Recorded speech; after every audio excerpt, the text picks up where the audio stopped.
How about a single best chart with Andrew Sentance? He has a PhD in patience this morning, as we've had all sorts of distraction. This is the way the public lives, and particularly retirees and savers. This is the United Kingdom 5-year gilt, I'm calling it, inflation adjusted. The red line is the financial crisis. And Andrew Sentence, the financial repression is on. This is the price to savers as monetary policy in the fixed income market tries to adjust to the new normal. It's certainly been one of the big consequences of the financial crisis that the returns to savers have come down an awful lot.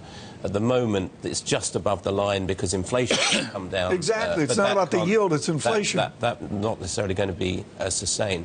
Now, I think those of us who are involved with monetary policy at the time, when we cut interest rates so dramatically, certainly my feeling was this was to deal with a temporary situation where we wanted to stabilise economies and get them growing again. And now they are growing again.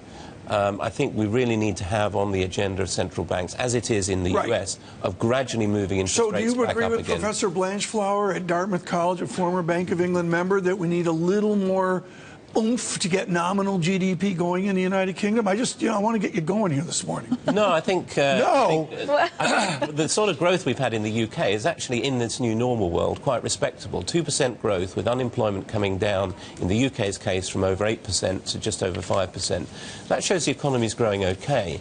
And what really the central banks should be doing in this environment is trying to gradually get the balance a bit more into kilter between the interests of borrowers and savers.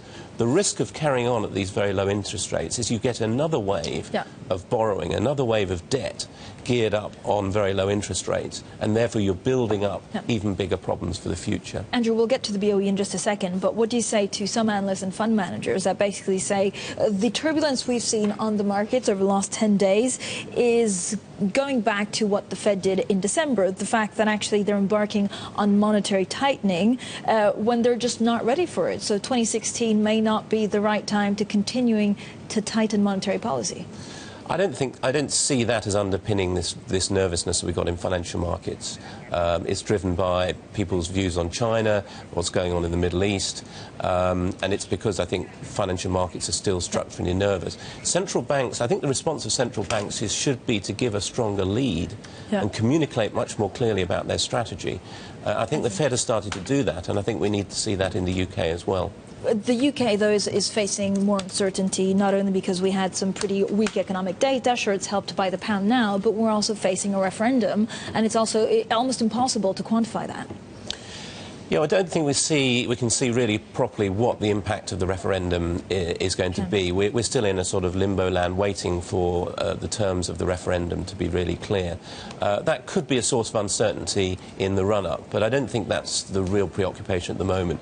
And the UK economy has been growing really quite well. Our growth has been led by investment and exports, not just by consumer spending. So this Bank of England announcement today is the nominal GDP, the animal spirit of the United Kingdom, appropriate? Or does it need the oomph that Krugman or Blanchflower talk about? I don't think it's for central banks to dictate the sort of nominal GDP Can politicians? All politicians. I think the economy finds its own equilibrium, and I think you have to then look at the real aggregates in the economy of growth and unemployment to see how it's performing. In the US and the UK, unemployment has been coming down, growth has not been spectacular, but it's been good for this new normal world. So I think the Bank of England should be looking much more seriously at following the lead of the Fed and giving a steer to say, yes, we are going to gradually raise interest rates, and not be intimidated by what's going on in financial markets, because I think if financial markets see that they can buffet central bankers around, I think it's almost encouraging them to be more nervous.